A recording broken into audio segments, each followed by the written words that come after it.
তিনি ভাবছিলেন এই ঘোর সংকটে কি করা যায়। পাশেই হুবাল দেবতার মূর্তি ছিল। তিনি বললেন, হে প্রভু, আপনি বলুন কিভাবে এই সংকট থেকে আমি নিজেকে আর নিজের পরিবারকে রক্ষা করতে পারি। হুবাল কোনো জবাব দিল না, বরং একটি পাখি পাথরের মূর্তিটির গায়ে মল ত্যাগ করল।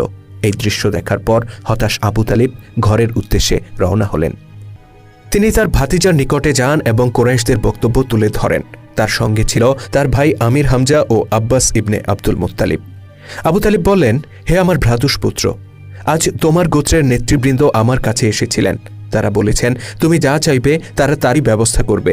ধন, সম্পদ, নেতৃত্ব, রমণী, যে কোনো কিছুর বিনিময়ে তারা তোমাকে নতুন ধর্মপ্রচার বন্ধ করতে বলেছেন। আর এ কথাও তারা বলেছেন, যদি তুমি বিরত না হও তাহলে তারা তোমার বিরুদ্ধে কঠোর পদক্ষেপ গ্রহণ করবেন। এমনকি আমার সাথে কিংবা বনু হাসিম গোত্রের সাথে যুদ্ধ করতেও তারা কুণ্ঠিত হবেন না।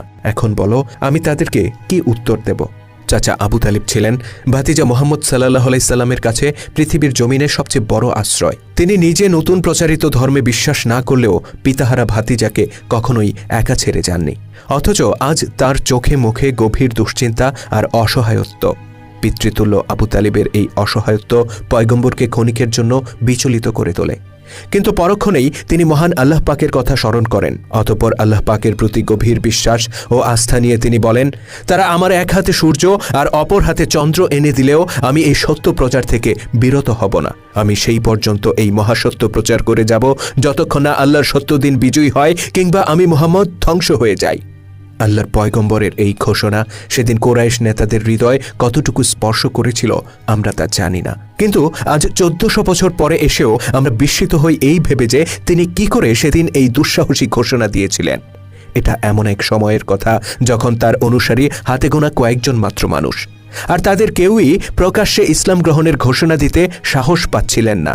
তাদের কেউ রাতের অন্ধকারে নিজের ঘরে আলো নিভিয়ে আল্লাহর ইবাদত করতেন, কেউ বা আবার দূর পাহাড়ে নিজেদেরকে আড়াল করে সেজদা করতেন। কেউ কেউ ইসলাম গ্রহণের কথা একান্ত আপনজনদেরকে শুধু বলতেন, কেউ বা আপনজনদের কাছেও একথা লুকিয়ে রেখেছিলেন।